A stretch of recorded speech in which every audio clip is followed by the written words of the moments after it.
Sir ನಮಸ್ತೆ sir, ನಿಮ್ಮ ಹೆಸರು? ನಮಸ್ತೆ, ನನ್ನ ಹೆಸರು ಶಿವಯೋಗಿ ಅಂತ ರೀ. ನಾವು ಹಾವೇರಿಯವರು, ವ್ಯಾಪಾರಸ್ಥ. ಮೊದಲೆಲ್ಲ ಔಡ್ಲ ನಮ್ಮ ಹಾವೇರಿ ಭಾಗದಾಗ ಸುಮಾರು ಬರ್ತಿದ್ವಿ. ವರ್ಷ 160ರಿಂದ 70 ಗಾಡಿ ಗಂಟಲೆ ಔಡ್ಲ ಬರ್ತಿತ್ತು. ಈಗ ಮೆಕ್ಕೆಜೋಳ, ಸೋಯಾಬೀನು, ಹತ್ತಿ ಈ ಥರದ ವಾಣಿಜ್ಯ ಬೆಳೆಗಳು ಬಂದ ಮೇಲೆ ಇದರದ್ದು ಬೆಳೆ ಹಾಕೋದು ಕಮ್ಮಿ ಮಾಡ್ರ ರೈತರು. ಇದು ಸುಮಾರು ನನಗೆ ತಿಳಿದ ಮಟ್ಟಿಗೆ ಒಂದು 60-70 ನಮೂನಿ ಪ್ರಾಡಕ್ಟಿಗೆ ಔಡ್ಲ ಮತ್ತು ಔಡ್ಲ ಹಿಂಡಿ ಅವಶ್ಯಕತೆ ಇದೆ ಇವತ್ತು. 60-70 ಪ್ರಾಡಕ್ಟ್ ಹೌದು ರೀ, ಭಾಳ ಹೊಕ್ಕೈತ್ರಿ. ಇದು ಇವನ್ ಇಂಜನ್ ಆಯಿಲ್ಗೆ ಸತಿ ಕ್ಯಾಸ್ಟ್ರ್ ಆಯಿಲ್ ಹೊಕ್ಕೈತ್ರಿ. ಮೊದಲು ಅಗಸಿ ಎಣ್ಣೆ ಹೆಂಗೆ ಔಡ್ಲ ಎಣ್ಣೆನೂ ಯೂಸ್ ಮಾಡ್ತಿದ್ರು. ನಮ್ಮಲ್ಲಿ ಕರ್ನಾಟಕದಲ್ಲಿ ಬೆರಳೆಣಿಕೆ ಅಷ್ಟೇ ಔಡ್ಲದ ಫ್ಯಾಕ್ಟ್ರಿ ಅದಾವ್ರಿ. ಔಡ್ಲ ಎಣ್ಣೆ ಹಳ್ಳೆಣ್ಣೆ ತಯಾರು ಮಾಡೋವು. ತಮಿಳ್ನಾಡು ಮತ್ತು ಗುಜರಾತ್ ಮತ್ತು ಹೈದರಾಬಾದಲ್ಲಿ ಹೆಚ್ಚಿಗೆ ಫ್ಯಾಕ್ಟ್ರಿ ಇದಾವೆ ಇದ್ರು. ಇಲ್ಲಿಂದ ಹೋಗೋಕೆ ಟ್ರಾನ್ಸ್ಪೋರ್ಟೇಷನ್ ಇರುತ್ತೆ. ಆದರೆ ಇಲ್ಲೇ ಕರ್ನಾಟಕದಾಗ ಆದರೆ ಇದಕ್ಕೆ ಬೆಳೆಗೆ ಹೆಚ್ಚಿನ ಬೆಲೆ ಸಿಗ್ಬೋದು ಸರ್. ಅಂದ್ರೆ ಇಲ್ಲೇ ಮಾರ್ಕೆಟ್ ಇಲ್ಲೇ ಐತ್ರಿ. ಅದನ್ನ ಎಣ್ಣೆ ತೆಗೆ ಉದ್ಯಮನೂ ಇಲ್ಲಿ ಬೆಳಿಬೇಕು. ಎಣ್ಣೆ ತೆಗಿಬೇಕು ಸರ್. ಎಣ್ಣೆ ಬಂದಿಂದ ಮತ್ತೆ ಅದರ ಹಿಂಡಿ ಬರ್ತೈತಿ, ಅದನ್ನ ಆಯಿಲ್ ರಿಫೈನ್ ಮಾಡ್ತಾರ. ಆಮೇಲೆ ಭಾಳ ಇದಕ್ಕೆ ಹೋಗ್ತೈತ್ರಿ. ಇದು ಔಷಧಿದಿಂದ ಹಿಡಿದು ಎಲ್ಲ ಕಮರ್ಷಿಯಲ್ಗೆ ಎಲ್ಲದಕ್ಕೂ ಹೋಗ್ತೈತ್ರಿ ಇದು ಔಡ್ಲ ಎಣ್ಣೆ ಸರ್. ಅವಾಗ ರೈತರ ಒಂದು ಬೆಳೆಗೆ ಬೆಲೆ ಸಿಗ್ಬೋದು, ಇನ್ನು ಸಿಗ್ಬೋದು ರೀ. ರೈತರ ಬೆಳೆಗೆ ಸಿಗ್ತೈತಿ, ಎಣ್ಣೆ ಸಿಗತ್ತೆ ರೀ. ಈಗೇನಾಗಿದೆ ರೀ, ನಮ್ಮಲ್ಲಿ ರೈತರು ಬರೀ ಮೆಕ್ಕೆಜೋಳ, ಸೋಯಾಬೀನು ಇವ ಕ್ರಾಪ್ಗೆ ಅದಾರ. ಅದ್ರ ಜೊತೆಗೆ ಇವನು ತಮ್ಮ ಇದ್ರೊಳಗೆ ಒಂದು ಸ್ವಲ್ಪ ಹೆಚ್ಚಿಗೆ ಬೆಳೆದ್ರೆ ಅವ್ರಿಗೆ ಹೆಚ್ಚಿಗೆ ಆದಾಯ ಬರ್ತದೆ. ಅಂದ್ರೆ ಸರ್ ಎಲ್ಲ ಬೆಳೆಗಿಂತ ಇದು ಬೆಸ್ಟ್ ಅಂತ ಹಂಗೇನಿಲ್ಲ ರೀ, ಎಲ್ಲ ಬೆಳೆನೂ ಬೆಸ್ಟೇ. ಹಾಂ ಸರ್. ಯಾವ ಬೆಳೆನೂ ಬೆಸ್ಟ್ ಅಲ್ಲ. ಈ ಕಡ್ಲಿ ಹಾಕ್ತಾರೆ ರೀ, ಎಕರೆಗೆ 8-10 ಕ್ವಿಂಟಲ್ ಬರ್ತದೆ, ಅದು 5,000 ರೂಪಾಯಿ ರೇಟ್ ಐತಿ. ಹಾಂ ಸರ್. ಎಲ್ಲ ಬೆಳೆನೂ ಚಲೋನೇ, ಆದರೆ ಇದನ್ನ ಒಂದು ಸ್ವಲ್ಪ ಉತ್ತೇಜನ ಮಾಡಿ ಬೆಳೆಸ್ಬೇಕು ಅನ್ನೋದು ವಿಚಾರ ಸರ್. ಇದು ಮೊದಲಿಗೆ ಇದ್ದಾಗ ಈಗಿರೋದಕ್ಕೆ ಮೊದಲು ಅದಕ್ಕೇನು ಫರ್ಕ್ ಇಲ್ರಿ. ಫರ್ಕ್ ಏನಾಗಿಲ್ಲ. ಸಿಟಿಗೆ ಆವಿಷ್ಕಾರ ಸಂಶೋಧನೆ ಹೆಚ್ಚಿಗೆ ಆದಂಗೆ ಅದಕ್ಕೊಂದು ವ್ಯಾಲ್ಯೂ ಬಂದದಿ.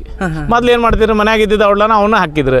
ಎಲ್ಲರೂ ಪ್ರತಿಯೊಬ್ಬರು ಯಾರು 1 ಎಕರೆ ಇದ್ರು ಎಲ್ಲ ಬದಿಯೊಳಗೆ ಔಡ್ಲ ಗಿಡ ಇರೋವು. ನಾವು ಸಣ್ಣಗೆ ನೋಡ್ಲಾಗಿ ಎಲ್ಲಾರು ಅವ್ನು ತೊಗೊಂಬಂದು ದುಂಡ ಕಲ್ಲಿಲೆ ಇದು ಮಾಡಿ ಔಡ್ಲ ತೆಗಿತಿದ್ರು. ಕೆಲವೊಬ್ರು ಮನ್ಯಾಗನ ಔಡ್ಲ ಎಣ್ಣೆ ಮಾಡ್ತಿದ್ರು. ಹೌದು ಸರ್, ಮನೆಗೆಲ್ಲ ಹಿರಿಯರೆಲ್ಲ ಮೀಟ್ರು ಅಂದರೆ ಸುಮಾರು ಒಂದು 100 ಸೆಂಟಿಮೀಟರ್ನಷ್ಟು ಒಂದೊಂದು ಗೊನೆ ಸೈಜ್ ಇದ್ದಾವೆ. ನೀವು ನೋಡ್ಬೋದು. ಇದು ಮೊದಲನೇ ಗೊನೆ ಇದು. ಸೊ ಮೊದಲನೇ ಗೊನೆ, ಆಮೇಲೆ 2ನೇ ಗೊನೆ, 3ನೇ ಗೊನೆ, ನೀವು ಎಲ್ಲ ಗೊನೆಗಳು ಸೈಜು ಕೂಡ ಅಷ್ಟೇ ಒಂದು ಉದ್ದನೆಯದಾಗಿರ್ತಕ್ಕಂಥ ಗೊನೆಗಳಿದ್ದಾವೆ. ಮತ್ತು ಒಂದೊಂದು ಗೊನೆಯಲ್ಲಿ ಸುಮಾರು 150ರಿಂದ 180 ಕಾಯಿಗಳಿದ್ದಾವೆ. ಸೊ ಹಿಂಗಾಗಿ ಈ ಗೊನೆಗಳ ಸಂಖ್ಯೆ ಮತ್ತು ಗೊನೆಗಳ ಒಂದು ಕಾಯಿಗಳ ಸಂಖ್ಯೆ, ಸೊ ಇವೆಲ್ಲವೂ ಕೂಡ ಹೆಚ್ಚಾಗಿರುವುದರಿಂದ ಈ ಒಂದು ಕ್ಷೇತ್ರದಲ್ಲಿ ಅಂದರೆ ತಿಮ್ಮಾರೆಡ್ಡಿಯವರ ಕ್ಷೇತ್ರದಲ್ಲಿ ಸುಮಾರು 1 ಎಕರೆಗೆ 10ರಿಂದ 12 ಕ್ವಿಂಟಲ್ ಇಳುವರಿಯನ್ನು ನಾವು ಎಕ್ಸ್ಪೆಕ್ಟ್ ಮಾಡ್ಬೋದು. ಮೇನ್ ಮುಸ್ಯನ್ ಕಾಟ್ ಭಾಳ ಆಗೈತ್ರಿ. ಹೌದು. ಈ ಮಂಗೆ ಅಥವಾ ಯಾವ ಏನು ತಿನ್ನಂಗಿಲ್ರಿ. ಹೌದು. ಮೇಂಟೆನೆನ್ಸ್ ಭಾಳ ಕಡಿಮೆ ಇದೆ. ಈಗ ನೀವು ಈ ಬಾಳೆಯಲ್ಲಿ ಹಾಕಿದಿರಲ್ಲ, ಈಗ ಯೂಶುವಲಿ ರೈತರು ಏನು ಕೇಳ್ತಾರೆ ಅಂತಂದ್ರೆ ಇದು ಭಾಳಷ್ಟು ಉಲ್ಸಾಗಿ ಬೆಳೆದು ಬಿಡುತ್ತೆ, ಅಂದರೆ ಬಾಳೆ ಒಂದು ಗ್ರೌತ್ನ ಸಪ್ರೆಸ್ ಮಾಡುತ್ತೆ ಅಂತ ಈ ಥರ ಒಂದು ಪ್ರಶ್ನೆಗಳು ರೈತರಲ್ಲಿ ಮೂಡ್ತವೆ. ತಮ್ಮ ಅನಿಸಿಕೆ ಏನು ಹೇಳ್ತೀರಿ ಇದ್ರ ಬಗ್ಗೆ? ಸರ್, ಬಾಳೆ ಇದು 5 ತಿಂಗಳ ಕ್ರಾಪ್ ರೀ, ಔಡ್ಲ ರೀ. 5 ತಿಂಗಳು ಎಲ್ಲ ಮುಗಿದೋಗತ್ರಿ. ಅದ್ರೊಳಗೆ ಇದು ಬೈಲ್ ಆಗ್ಬಿಡತ್ರಿ. ಬಾಳಿಗೆ ಏನು ತೊಂದರೆ ಆಗಲ್ಲ. 4-5 ತಿಂಗಳ ತನಕ ಇದಕ್ಕೇನು ಬಾಳಿಗೆ ಏನು ತೊಂದರೆ ಆಗಲ್ಲ. ಹೌದು. ಆಮೇಲೆ ಇದು ದೊಡ್ಡದಾದಂಗೆಲ್ಲ ಇದು ಕ್ಲಿಯರ್ ಆಕತ್ರಿ. ಇದು ಮತ್ತೊಡಿ ಕಟ್ಟಿಗೆ ಗಿಟಿಗೆಲ್ಲ ಭಾಳ ಇದ್ರಿ ಅದು. ಸೊ ಇದಕ್ಕೆ ಸುಮಾರು ಎಲೆಗಳು ಒಣಗಿ ಒಂದು ಭೂಮಿಗೆ ಬೀಳ್ತವೆ. ಮತ್ತು ಆ ಎಲೆಗಳಿರ್ತಕ್ಕಂಥ ಪೋಷಕಾಂಶಗಳು ಕೂಡ ಮಣ್ಣಲ್ಲಿ ಸೇರ್ಕೊಂತವೆ. ಸೊ ಅವು ಈ ಇನ್ನೊಂದು ಬೆಳೆ ಇರ್ತಕ್ಕಂಥ ಈಗ ಬಾಳೆ ಏನಿದೆ, ಆ ಬಾಳೆಗೆ ಆ ಪೋಷಕಾಂಶಗಳು ಕೂಡ ಇದಕ್ಕೆ ಹೆಲ್ಪ್ ಆಗ್ತವೆ. ಮತ್ತೆ ಆಮೇಲೆ ಈಗ ಇವಕ್ಕೆ ಔಡ್ಲಕ್ರಿ ಯಾವ್ದು ಮುಷ್ಯನ್ ಕಾಟ, ಮನುಷ್ಯರದು ದನದ್ದು ಯಾವ್ದು ಏನು ಕಾಟ ಇರಂಗಿಲ್ರಿ. ಕರೆಕ್ಟ್. ಆಮೇಲೆ ರೋಗ ನಿರೋಧಕ ಶಕ್ತಿ ಜಾಸ್ತಿ ರೀ ಅಂತೇಳಿ ನಮ್ಮದು ಇವಾಗ ನಾವು 8ರಿಂದ 9 ಕ್ವಿಂಟಲ್ ಬರ್ಬೋದು ಒಂದು ಅಂದಾಜು ಇದ್ರಾಗಿದೆ ಸರ್. ಸರ್, ಈಗ ನಿಮ್ಮ ಒಂದು ಬೆಳ್ಳಟ್ಟಿ ಗ್ರಾಮದಲ್ಲಿ ಎಷ್ಟು ಎಕರೆಯಲ್ಲಿ ಅರಳನ್ನು ಬೆಳ್ಳಿಗಳಾಗಿದೆ ಸರ್ ಈ ವರ್ಷದಲ್ಲಿ? ಸರ್, ಇದು ಫಸ್ಟ್ ಟೈಮ್ ನಾವು ಈಗ ಇದನ್ನು ಹಾಕೋದು. ಒಟ್ಟು ನಮ್ಮ ಎಲ್ಲ ರೈತರು ಕೂಡಿ ಒಟ್ಟು ಒಂದು ಇಂಟ್ರೆಸ್ಟ್ ತೊಗೊಂಡಾಗ ಒಂದು 100 ಎಕರೆ ಅಂದಾಜು 100 ಎಕರೆ ಸನಿಕ ಆಗುತ್ತೆ ಸರ್ ಇವಾಗ. ನಮಸ್ತೆ, ಅಗ್ರಿಬ್ಯಾಂಡ್ ಯೂಟ್ಯೂಬ್ ಚಾನಲ್ಗೆ ಸ್ವಾಗತ. ಇವತ್ತು ನಾನು ಗದಗ ಜಿಲ್ಲೆಯ ಸಿರಟ್ಟಿ ತಾಲೂಕಿನ ಬೆಳ್ಳಟ್ಟಿ ಗ್ರಾಮದಲ್ಲಿದ್ದೀನಿ. ಇಲ್ಲಿ JKVK ಬೆಂಗಳೂರು ವಿಶ್ವವಿದ್ಯಾಲಯದಿಂದ ಮತ್ತು ಎಣ್ಣೆಕಾಳು ಅಭಿವೃದ್ಧಿ ಸಂಸ್ಥೆ ವತಿಯಿಂದ ಇಲ್ಲಿ ಔಡಲ ಬೆಳೆ ಕ್ಷೇತ್ರೋತ್ಸವ ಐತಿ. ಈ ತಳಿ ವಿಜ್ಞಾನಿಗಳು ಜೊತೆಗೆ ರೈತರ ಯಾವ ರೀತಿ ಬೆಳೆದ್ರು ಮತ್ತು ಅದು ಯಾವ ಥರ ನಿರ್ವಹಣೆ ಮಾಡಬೇಕು ಅಂತ ಅವ್ರ ಜೊತೆಗೆ ಮಾತಾಡ್ಕೊತ ಹೋಗೋಣ. ಸರ್, ಈಗ ಅರಳು ಕೃಷಿ ಮಾಡಿದಿರಿ. ಇದು ನೀವು ಎಷ್ಟು ಎಕರೆಯಲ್ಲಿ ಹಾಕಿದಿರಿ? ನಿಮ್ಮ ಹೆಸರು ಹೇಳಿ ಫಸ್ಟು. ಸರ್ ನಾನು ನಿಂಗಪ್ಪ ನಾಗಪ್ಪ ಗೋಕಾವಿ ಅಂತ ಬಿಟ್ಟು ನಮ್ಮದು ಶಿರಟ್ಟಿ ತಾಲೂಕು, ಗದಗ ಜಿಲ್ಲಾ ಶಿರಟ್ಟಿ ತಾಲೂಕು, ಚಿಕ್ಕಸನೂರು ಗ್ರಾಮದವರು. ನಾನು ಒಟ್ಟು 6 ಎಕರೆಯಲ್ಲಿ ನಾನು ಈಗ ಔಡ್ಲ ಹಾಕಿದ್ದೀನಿ. ಯಾವ ಒಂದು ಸಂಕರಣ ತಳಿಯನ್ನು ಹಾಕಿದ್ರಿ? ಸಂಕರಣ CSH5 ಸರ್. ICH5 ಸರ್, ಈಗ ಇದರ ಒಂದು ಸಂಕರಣ ತಳಿಯ ಬಗ್ಗೆ ನಿಮ್ಗೆ ಏನು ಅನಿಸುತ್ತೆ ಸರ್? ಇಳುವರಿ ಬಗ್ಗೆ ಇಳುವರಿ ಬಗ್ಗೆ ಬೆಳೆ ಅಥವಾ ರೋಗ ನಿರೋಧಕ ಶಕ್ತಿಯಿಂದ ಒಳ್ಳೆ ಚೆನ್ನಾಗಿದೆ ಸರ್ ಅಂತೇಳಿ ನಮ್ಮದು ಇವಾಗ ನಾವು 8 ರಿಂದ 9 ಕ್ವಿಂಟಲ್ ಬರ್ಬೋದು ಒಂದು ಅಂದಾಜು ಇದ್ರಾಗಿದೆ ಸರ್. ಸರಿ ಸರ್, ಈಗ ನಿಮ್ಮ ಒಂದು ಬೆಳ್ಳಟ್ಟಿ ಗ್ರಾಮದಲ್ಲಿ ಎಷ್ಟು ಎಕರೆಯಲ್ಲಿ ಅರಳನ್ನ ಬೆಳ್ಳಿಗಳಾಗಿದೆ ಸರ್ ಈ ವರ್ಷದಲ್ಲಿ? ಸರ್, ಇದು ಫಸ್ಟ್ ಟೈಮ್ ನಾವು ಈಗ ಇದನ್ನ ಹಾಕೋದು. ಒಟ್ಟು ನಮ್ಮ ಎಲ್ಲ ರೈತರು ಕೂಡಿ ಒಟ್ಟು ಒಂದು ಇಂಟ್ರೆಸ್ಟ್ ತೊಗೊಂಡಾಗ ಒಂದು 100 ಎಕರೆ ಅಂದಾಜು 100 ಎಕರೆ ಸನಿಕ ಆಗುತ್ತೆ ಸರ್ ಇವಾಗ. ಈಗ ಈ ಬೆಳೆಯ ಬಗ್ಗೆ ಈಗ ರೈತರಲ್ಲಿ ಏನು ಒಂದು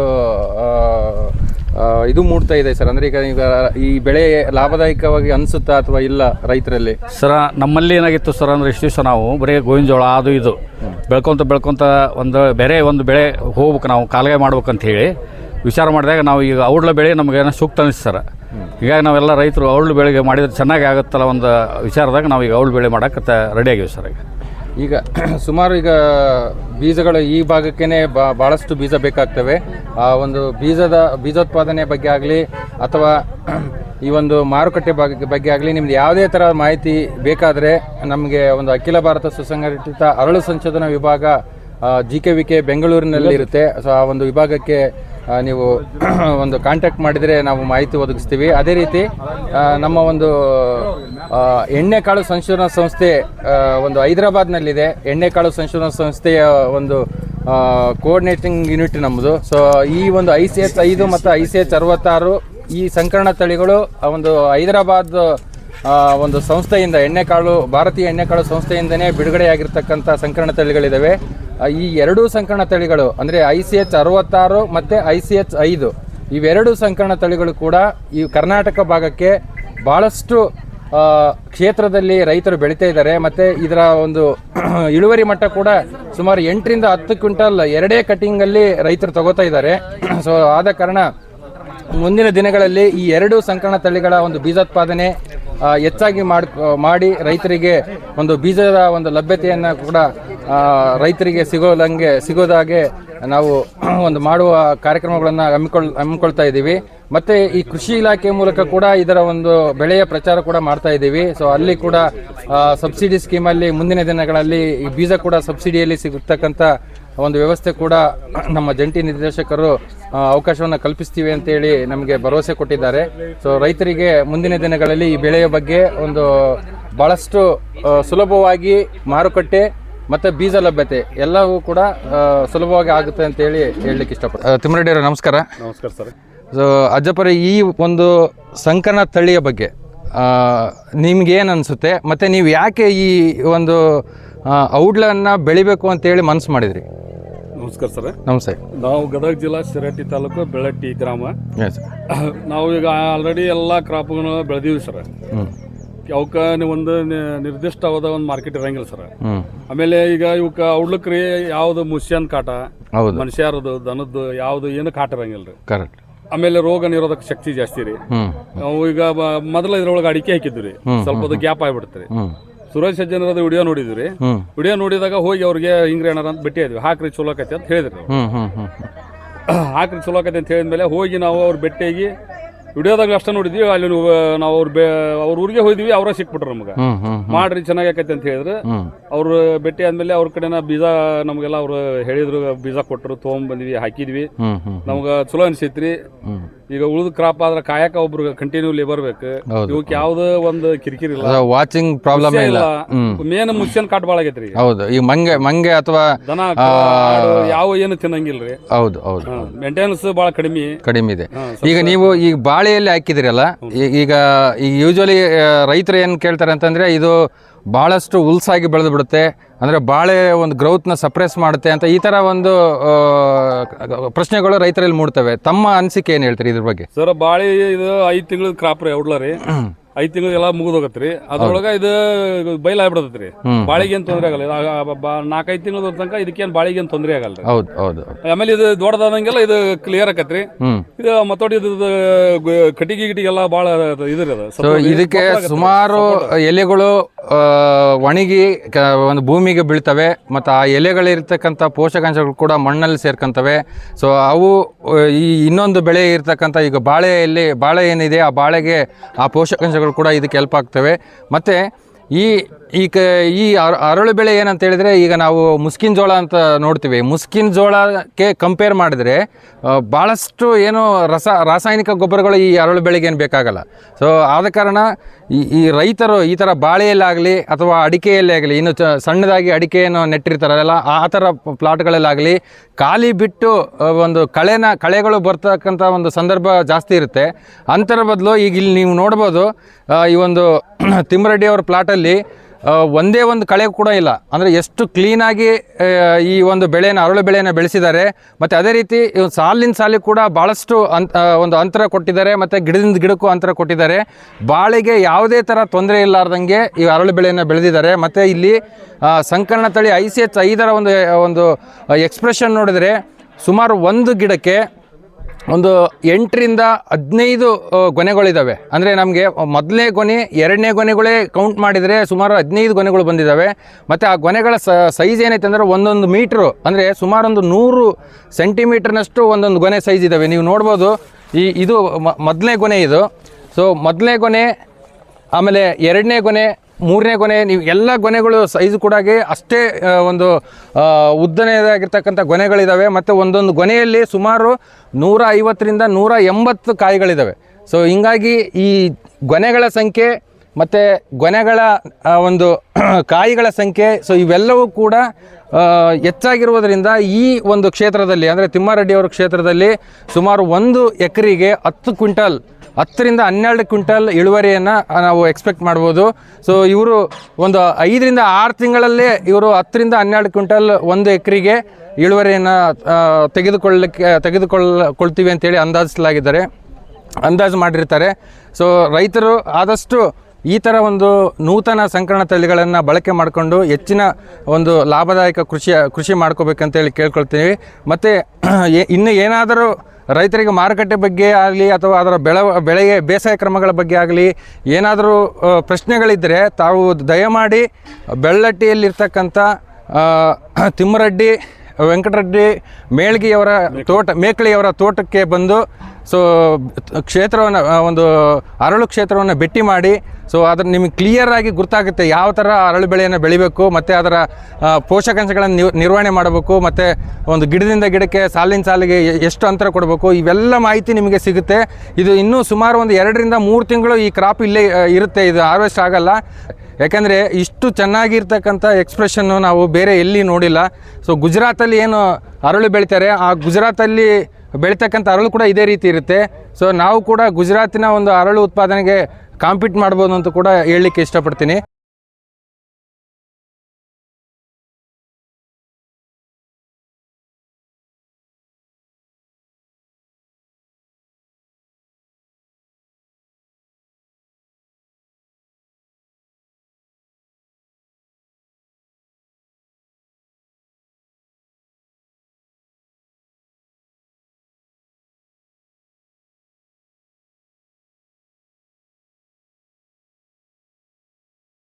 ನಮಸ್ಕಾರ ಸುರೇಶ್ ಅವರೇ. ನಮಸ್ತೆ ಸರ್. ನಮ್ಮ ಜೊತೆ ಇವತ್ತು ಸುರೇಶ್ ಸಜ್ಜನ್ ಅಂತೇಳಿ ಒಂದು ಕೊಪ್ಪಳ ಜಿಲ್ಲೆಯ ಉಪ್ಪಿನ ಬೆಟಗೇರಿ ಗ್ರಾಮದ ಒಂದು ಪ್ರಗತಿಪರ ರೈತರು ನಮ್ಮ ಜೊತೆಗಿದ್ದಾರೆ. ಸೊ ಈ ಒಂದು ಅರಳು ಬೆಳೆ ಕರ್ನಾಟಕದಲ್ಲಿ, ಅದೇ ಒಂದು ಹೈದರಾಬಾದ್ ಕರ್ನಾಟಕದಲ್ಲಿ ಹೆಚ್ಚಿನ ಕ್ಷೇತ್ರದಲ್ಲಿ ರೈತರು ಬೆಳಲಿಕ್ಕೆ ಮುಖ್ಯ ಕಾರಣಕರ್ತರು ಕೂಡ ಇವರ ಒಬ್ಬರಾಗಿರ್ತಾರೆ. ಸೊ ಅವರು ನಮ್ಮ ಜೊತೆಗಿದ್ದಾರೆ. ಸೊ ಇಲ್ಲಿ ಈ ಒಂದು ಬೆಳ್ಳಟ್ಟಿ ಗ್ರಾಮದಲ್ಲಿ ಕ್ಷೇತ್ರೋತ್ಸವದಲ್ಲಿ ಪಾಲ್ಗೊಂಡಿದ್ದೀವಿ. ಈ ಕ್ಷೇತ್ರದ ಬಗ್ಗೆ ಅವರ ಅನಿಸಿಕೆಗಳನ್ನು ಹೇಳ್ತಾರೆ. ಸುರೇಶ್ ಅವರೇ, ಈ ಒಂದು ICH 5 ಸಂಕರಣ ತಳಿಯ ಬಗ್ಗೆ ಏನು ಅನಿಸುತ್ತೆ ನಿಮಗೆ? ಸರ್, ಚೆನ್ನಾಗಿದೆ. ನಮ್ಮ ಭಾಗದಲ್ಲಿ ಹೇರಳವಾಗಿ ಬೆಳಿತಿದ್ವಿ. ನಮ್ಮ ಸ್ನೇಹಿತರು ನಮ್ಮದು ಅಗ್ರಿಬ್ಯಾಂಡ್ ಅಂತ ಯೂಟ್ಯೂಬ್ ಚಾನಲ್ ಇತ್ತು. ಅದರಲ್ಲಿ ನಾನು ಯೂಟ್ಯೂಬ್ ಚಾನಲ್ ನಮ್ಮ ಬೆಳ್ಳಟ್ಟಿ ಎಲ್ಲ ನಮ್ಮ ಮೊದಲಿಂದ ಅಜ್ಜಪ್ಪ ಆಯಿತು, ಬಸವರೆಡ್ಡಿ ಆಯಿತು, ಆಮೇಲೆ ವಕೀಲರು ಆಯಿತು, ಎಲ್ಲರೂ ಭಾಳ ಜನ ಪರಿಚಯ ಇದ್ದರು. ಅವ್ರು ನಾನು ಯೂಟ್ಯೂಬ್ ನೋಡಿ ನಮಗೂ ಇದನ್ನು ಹಾಕ್ಬೋದು ಅಂತ ಕೇಳಿದ್ರು. ನಾನು ಚಿಕ್ಕವನಿಂದ ಈ ಬೆಳ್ಳಟ್ಟಿ ಗ್ರಾಮದಾಗ ಅನೇಕ ಸಲ ಬರ್ತಿದ್ದೆ. ಈ ಭಾಗದಲ್ಲಿ ಎಣ್ಣೆಕಾಳು ಬೆಳಿಬೋದು, ಯಾಕೆ ಆಗೋದಿಲ್ಲ ಅಂತ ಹೇಳಿದ್ದೆ. ಅವ್ರು ಹೇಳ್ರಿ ಈ ಸಲ ನನಗೆ ಬೀಜ ಕೊಡ್ರಿ, ನಮ್ಗೆ ಎಲ್ಲಿ ಸಿಗುತ್ತೆ ಏನಂದ್ರೆ, ನಾನು GKVK ಬೆಂಗಳೂರಲ್ಲಿ ಸಿಗುತ್ತೆ, ಬುಕ್ಕಿಂಗ್ ಮಾಡಿದರೆ ನಮ್ಮ GKVK ಬೆಂಗಳೂರಲ್ಲಿ ಸಿಗುತ್ತೆ, ಹೈದರಾಬಾದಲ್ಲಿ ಸಿಗುತ್ತೆ ಅಂತ ಹೇಳಿದೆ. ಇಲ್ಲರಿ ನೀವು ತರಿಸ್ಕೊಡ್ಬೇಕು ಅಂದರೆ, ತರಿಸೇನ್ರಿ ನಮ್ಮ ಹತ್ರ ಸ್ಟಾಕ ಇದೆ ಅಂತ ಹೇಳಿ 66 ಕೊಟ್ಟಿದ್ದೀನಿ. ಕೆಲವೊಂದು ಈ ಭಾಗದಾಗ ಕೊಟ್ಟಿಲ್ಲ. ನಾನು ಈ ಭಾಗದಾಗ ನನಗೆ GKVK ಸ್ವಲ್ಪ ತೊಂದರೆ ಆಯಿತು ಆ ಟೈಮ್ದಾಗ. ನಾನು ಹೈದರಾಬಾದ್ಲಿಂದ ICS5 ಈ ಭಾಗದಾಗ ಒಂದು 100 ಎಕರೆ ಕೊಟ್ಟಿದ್ದೀನಿ ಸರ್. 100 ಎಕರೆ ನಮ್ಮ ಭಾಗಕ್ಕೆ ಇಲ್ಲಿಗಿಂತೂ ನಮ್ಮ ಗ್ರೋತ್ ಭಾಳ ಚೆನ್ನಾಗಿದೆ ಸರ್. ನಮ್ಮಲ್ಲಿಗಿಂತೂ ಇದು ಒಳ್ಳೆ ಗ್ರೋತ್ ಇದೆ. ಇದು ಭೂಮಿ ಮಾತ್ರ ಒಳ್ಳೆ ಸೂಟೇಬಲ್ ಇದೆ. ದಯವಿಟ್ಟು ಇಲ್ಲಿ ರೈತರಿಗೆ ಏನೈತೆ, ಮುಂದಿನ ಸಲ ನೀವು ಕ್ಷೇತ್ರೋತ್ಸವ ಮಾಡೋದ್ರ ಫಲವಾಗಿ ಅಥವಾ ನಮ್ಮ ಅಜ್ಜಪ್ಪ ಅವ್ರ ಸಹಕಾರ ಇಲ್ಲೆಲ್ಲರೂ ರೈತರು ನೋಡಿದ ಬಿಟ್ಟರೆ ಇದು ಮುಂದಿನ ಪ್ರಮಾಣದಲ್ಲಿ ನಾನು ನಮ್ಮ ಭಾಗದಲ್ಲಿ ಇದು ಏನೋ ಒಂದು 10,000 ಎಕರೆ ಆಗೈತಿ. ಖಂಡಿತ ಇಲ್ಲಿ ಒಂದು 10,000 ಎಕರೆ ಆಗುತ್ತಂತ ನಾನು ಒಂದು ಭರವಸೆ ಇದೆ ಸರ್. ಈಗ ನೀವು ಕರ್ನಾಟಕಕ್ಕೆ ಎಷ್ಟು ಒಂದು KG ಬೀಜಗಳ ಸೇಲ್ ಮಾಡಿದ್ದೀರಿ ಈ ಒಂದು ಮುಂಗಾರಲ್ಲಿ? ನಿಮ್ಮ ಮತ್ತು ಪರಿಚಯದಲ್ಲಿ ನಮ್ಮ ಮಂಜುನಾಥ್ ಸರ್ ಸಂಪರ್ಕದಲ್ಲಿ ಸರ್, ನಾನು ಹೆಚ್ಚಿನ ಹೈದರಾಬಾದ್ಲಿಂದ ಸುಮಾರಾಗಿ ಒಂದು 10 ರಿಂದ 15 ಕ್ವಿಂಟಲ್ ಬೀಜ ಕಳಿಸಿದ್ದೀನಿ ತರಿಸ್ಕೊಂಡು. ನಮ್ಮ ಎಲ್ಲ ನನ್ನ ಯೂಟ್ಯೂಬ್ ಬರೀ ನಾನು ಬೆಳ್ಳಟ್ಟಿ ಅಳಗುಂಡಿ ಭಾಗ ಅಂತಲ್ಲ ಸರ್, ಇಡೀ ಕರ್ನಾಟಕದಲ್ಲಿ ಹಾವೇರಿ ಆಯಿತು, ಬ್ಯಾಡಗಿ ಆಯಿತು, ದುರ್ಗ ಆಯಿತು, ನಮ್ಮ ಆಮೇಲೆ ರಾಯಚೂರು ಆಯಿತು, ಎಲ್ಲ ಕಡೆಯೂ ಬೀಜ ಕಳಿಸಿದ್ದೀನಿ ಟ್ರಾನ್ಸ್ಪೋರ್ಟಿಗೆ. ನನಗೆ ಒಂದು ಖುಷಿ ಇದೆ, ನಾನೊಬ್ಬ ಸಾಮಾನ್ಯ ರೈತ. ಇಡೀ ನಮ್ಮ GKVK ನೀವೆಲ್ಲ ಪರಿಚಯ ಆದಮೇಲೆ ಎಲ್ಲರಿಗೂ ಬೀಜ ಕಳ್ಸೋಕ್ಕೆ ಸಾಧ್ಯ ಇದೆ ಸರ್. ನನ್ನ ಅಂದಾಜು ಇಷ್ಟು ಒಂದು ಎಕರೆಗೆ ಒಂದೇ ಬೇಕಾದರೂ ನಾನು ಒಂದು 20,000 ಎಕರೆ ಭೂಮಿ ನಾನು ಈ ಈ ಫಸ್ಟ್ ಟೈಮ್ ನಾನು ಹಿಸ್ಟ್ರಿ ಆಗ್ಬೋದು ನಮ್ಮ GKVKದಲ್ಲಿ ಇಷ್ಟು ಪ್ರಮಾಣ ಎಟ್ ಎ ಟೈಮ್. ಈ ವರ್ಷ 2026 ಈ ಹರಳು ಜಾಸ್ತಿ ಕ್ಷೇತ್ರ ಆಗಿದೆ ಅಂತ ನನಗೆ ಒಂದು ಖುಷಿ ಇದೆ. ಮತ್ತು ಮುಂದಿನ ಕರ್ನಾಟಕದ ಉಳ್ಕಿದ್ದು ಸರಿಗೆ ಗೊತ್ತಿರುತ್ತೆ. ನನಗೆ ಭಾಗದಿಂದ ನಮ್ಮ ಉತ್ತರ ಕನ್ನಡದಲ್ಲಿ ಭಾಳ ಹೇರಳು ಬೆಳೆದ್ರೆ ಸರ್, ಚೆನ್ನಾಗಿದೆ. ರೈತರು ಖಂಡಿತ ಇದನ್ನು ವಾಣಿಜ್ಯ ಬೆಳೆಯಾಗಿ ತೊಗೊಂತಾರೆ ಅಂತ ನನಗೊಂದು ವಿಶ್ವಾಸ ಇದೆ ಸರ್. ಈ ಒಂದು ವಾಣಿಜ್ಯ ಬೆಳೆಯಾಗಿರ್ತಕ್ಕಂಥ ಅರಳನ್ನ ಹೆಚ್ಚಿನ ಒಂದು ಕ್ಷೇತ್ರದಲ್ಲಿ ರೈತರು ಬೆಳೀತಾ ಇದ್ದಾರೆ ಇವಾಗ. ಹೌದು ಸರ್. ಸೊ ಈಗ ನಾವು ಮಾರುಕಟ್ಟೆ ಬಗ್ಗೆ ಕೂಡ ರೈತರಿಗೆಲ್ಲ ಹೇಳ್ತಾ ಇದ್ದೀವಿ. ಈಗ ತಮ್ಮ ಒಂದು ಊರಲ್ಲಿ ಅಂದರೆ ಈಗ ಕನಕಗಿರಿ ಹತ್ರ ತಾವಿರೋದ್ರಿಂದ ರೈತರಿಗೆ ಮಾರುಕಟ್ಟೆ ಬಗ್ಗೆ ಒಂದು ಸ್ವಲ್ಪ ಹೇಳ್ಕೊಡಿ ಸರ. ಇಲ್ಲಿ ನಿಮ್ಮ ಇವತ್ತು ನಾನು ಒಬ್ಬರು ಖರೀದಾರಿನ ಕರ್ಕೊಂಬಂದಿದ್ದೆ ಬೆಳ್ಳಟ್ಟಿಯಲ್ಲಿ. ಯಾಕಂದ್ರೆ ತೊಂದರೆ ಆಗಬಾರ್ದು, ಬರೀ ತಾವು ಇವರಲ್ಲಿ ಸುರೇಶ್ ಅವರು ಬರೀ ಬೀಜ ಕೊಡೋಕೆ ಹಿಂಗೆ ಏನಾರ ಮಾಡ್ತಾರೆ ಏನಂತ ಒಂದು ತಪ್ಪು ಸಂದೇಶ ಬರಬಾರ್ದು ಅಂತೇಳಿ ಕೊಟ್ಟೂರಲ್ಲಿ ಪ್ರತಿ ವಾರಕ್ಕೊಮ್ಮೆ ಟೆಂಡರ್ ಇದೆ ಸರ್. ಇದು ಇಲ್ಲಿ ರೈತರಿಗೆ ಏನು ಸಮಯ ದೂರ ಅಲ್ಲ ಕೊಟ್ಟೂರು. ಆಮೇಲೆ ಹಾವೇರಿಯಲ್ಲಿ ತೊಗೊಳ್ತಾರೆ, ಕನಗಿರಿಯಲ್ಲಿನೂ ತೊಗೊಳ್ತಾರೆ, ಆಮೇಲೆ ಇಲ್ಲಿ ರಾಣೆಬೆನ್ನೂರು, ಹಾವೇರಿ. ಯಾಕಂದರೆ ಇಲ್ಲಿ ಇವ್ರು ಯಾರೇ ರೈತರಿಗೆ ಇಲ್ಲಿ ಬೆಳೀತಾ ಇರೋದು ಗೊತ್ತೇ ಇಲ್ಲ ಸರ್. ಬಟ್ ದೊಡ್ಡ ಖರೀದಾರ ಅದಾರ ಸರ್ ಇಲ್ಲೆಲ್ಲ. ಮಾಲ್ ಇಲ್ಲದಕ್ಕೆ ಕೇರಳದ ಇಲ್ಲಿ ಏನೈತ್ರಿ, ಇದನ್ನು ದೊಡ್ಡ ದೊಡ್ಡ ಖರೀದಾರಿ ಇಲ್ಲಿ ಬರ್ಬೇಕಂದ್ರೆ ಹೇರಳೊಳಗೆ ಬೆಳೆದ್ರೆ ಬರ್ತಾರೆ. ಬೆಳೆದೇ ಇಲ್ಲ ಅಂದಿದ್ದಕ್ಕೆ ಯಾರು ಖರೀದಾರಿ ಬಂದಿಲ್ಲ. ಖಂಡಿತ ಇದಕ್ಕೆ ಭವಿಷ್ಯ ಇದೆ. ಎಲ್ಲ ಕಡೆ ಇದು ದೇವನಹಳ್ಳಿ ಇದೆ, ಆಮೇಲೆ ಕೊಟ್ಟೂರಲ್ಲಿದೆ, ಆಮೇಲೆ ಚಿತ್ರದುರ್ಗದಲ್ಲಿ ಇದೆ. ಯಾರು ಭಯ ಪಡಬೇಕಿಲ್ಲ. ನಾನು ಎಲ್ಲ ಕಡೆ ನನಗೆ ಒಂದು 8 ವರ್ಷದಿಂದ ನೋಡ್ತಾ ಇದ್ದೀನಿ ಸರ್. ಮಾರ್ಕೆಟ್ ಬಗ್ಗೆ ಭಯ ಇಲ್ಲ. ಏನೋ ವ್ಯತ್ಯಾಸವನ್ನು 100-200 ಆಗ್ಬೋದು ಸರ್. ನಿಮಗೆ ಈಗ ಮಾರುಕಟ್ಟೆ ಈಗ ನೀವು ಎಷ್ಟು ಜನದ ರೈತರದ್ದು ಈಗ ಅದೇ ಬೀಜ ತಗೊಂಡಿದ್ರಿ ಮತ್ತು ಯಾರಿಗೆ ಸೇಲ್ ಮಾಡ್ತಾ ಇದ್ರಿ ನೀವು? ನಾನು ಒಬ್ಬ ಫಾರ್ಮರ್ ಸರ. ಈ ಔಡ್ಲ ಹಾಕೋದ್ರಿಂದ ಏನಿದೆ, ಒಬ್ಬ ಸೇಲ್ಸ್ಮನ್ ಇದೆ. ಬೀಜ ಎಲ್ಲ ಕಡೆ ಬೀಜ ಕೊಟ್ಟಿದ್ದೀನಿ. ನಾನೇ ಒಬ್ಬ ಉದ್ಯಮಿ ಆಗಿಬಿಟ್ಟಿದ್ದೀನಿ. ದಯವಿಟ್ಟು ರೈತರು ಯಾರು ಇಲ್ಲ ಆಸಕ್ತಿ ಇದ್ದ ಅಜ್ಜಪ್ಪನಂತವ್ರು ಯಾರು ಅವರು ಒಬ್ಬ ಉದ್ಯಮಿ ಆಗ್ಬೋದು. ಬೀಜ ತೊಗೊಳ್ಬೇಕು. ರೈತರು ಎಲ್ಲರೂ 20-30 ಬ್ಯಾಗ್ ತೊಗೊಂಡು ತಾವು ದೇವನಹಳ್ಳಿ ಕಳ್ಸೋದಾಯ್ತು, ಹೈದರಾಬಾದ್ ಕಳ್ಸೋದಾಯ್ತು, ಈ ಥರ ಇಲ್ಲಿ ಒಂದು ಉದ್ಯೋಗ ಸೃಷ್ಟಿ ಮಾಡ್ಕೋಬೇಕು. ಬೆಳೆಯೋದ್ರ ಜೊತೆ ನೀವು ಒಂದು ಉದ್ಯೋಗ ಸೃಷ್ಟಿ ಮಾಡಿದರೆ ಈಗ ನಾವೆಲ್ಲರೂ ಏನಿದೆ, ಈಗ ಒಬ್ಬ ಉದ್ಯಮಿಯಾಗಿ ಬೆಳೆದಿದ್ದೀನಿ. ನನಗೂ ಒಂದು ಖುಷಿ ಇದೆ. ನಾನು ಯಾಕೆ ಬರ್ತೀನಿ ಅಂತ ಅಂದರೆ, ನಾನು ಒಂದು ಬೀಜ ಕೊಟ್ಟಿದ್ದೀನಿ, ಅವರು ರೈತರಿಗೆ ಚೆನ್ನಾಗಿ ಬೆಳೀಲಿ. ನಾವು ಆ ಮಾಲ್ ಯಾರಿಗೆ ಅವರು ಇಲ್ಲಿ ಯಾರು ಹಾಕ್ಸಿರ್ತಾರೆ ಅಂದರೆ ಅವರು ಬೇರೆ ಕಡೆ ಕಳಿಸ್ಬೋದು ಸರ್, ತೊಂದರೆ ಇಲ್ಲ. ಸೊ ಈ ಒಂದು ಎಲ್ಲ ಮಾಹಿತಿಯನ್ನು ರೈತರಿಗೆ ತಲುಪಿಸ್ಲಿಕ್ಕೆ ಸಹಾಯ ಮಾಡ್ತಿರ್ತಕ್ಕಂಥ ಸುರೇಶ್ ಸಜ್ಜನ್ ಅವರಿಗೆ ಎಲ್ಲರ ಪರವಾಗಿ ಧನ್ಯವಾದಗಳು ಹೇಳ್ತೀನಿ. ಧನ್ಯವಾದಗಳು ಸರ್. ನಮ್ಮ ಎಲ್ಲ ರೈತರಿಗೆ ಒಂದು ಸಲಹೆ, ಮಿಶ್ರ ಬೆಳೆಯಾಗಿ ಮೊದಲು ತೊಗೊಳ್ಳಿ, ಖಂಡಿತ ಲಾಭ ಇದೆ. ಬರೀ ಇದು ನೀರಾವರಿಗೆ ಸೂಕ್ತ. ಇದು ಈ ಬಯಲು ಸೀಮೆಯರಿಗೆ ಏನೈತೆ, ಮಿಶ್ರ ಬೆಳೆಯಾಗಿ ತೊಗೊಳ್ಳಿ, ಅಂದರೆ ಇದು ಒಳ್ಳೆಯ ಲಾಭ ಬರ್ತದೆ ಅಂತ ನಂದು ಒಂದು ವೈಯಕ್ತಿಕ ಅಭಿಪ್ರಾಯ ಸರ್. ನಿಮ್ಮ ಇದರಲ್ಲಿ ಎಳ್ಳು ಹಾಕ್ಬೋದು ಮಿಶ್ರ ಬೆಳೆಯಾಗಿ. ಆಮೇಲೆ ಈ ಮೆಕ್ಕೆಜೋಳ ಹಾಕ್ತಾರಲ್ಲ ಮುಂಗಾರಿಯಲ್ಲಿ ಸ್ವಲ್ಪ ಲೇಟ್ ಮಾಡಿ ಹಾಕ್ಯಂಡ್ರೆ ಈ ಹರಳೂ ಹಾಕ್ಬೋದು. ಆಮೇಲೆ ತೊಗರಿ ಮತ್ತು ಒಂದು ಸಾಲು ಔಡ್ಲ ಹಾಕಿದ್ದು ಒಳ್ಳೆ ರೈತರನ್ನ ನೋಡೀನಿ. ಭಾಳ ಜನ ನಾವು 10 ಜನ ರೈತರನ್ನ ನೋಡಿದಾಗ ಮಿಶ್ರ ಬೆಳೆಯಾಗಿಂದ ಒಳ್ಳೆ ಬೆಳೆ ತೆಗಿಬೋದು ಅಂತ ನಾನು ಒಂದು ಅನಿಸಿಕೆ. ಅದೇ ರೀತಿ ಪ್ರಯತ್ನ ಮಾಡಿರಿ ಅಂತ ನಾನು ಎಲ್ಲ ರೈತರಿಗೆ ಮನವಿ ಮಾಡ್ತೀನಿ ಸರ್.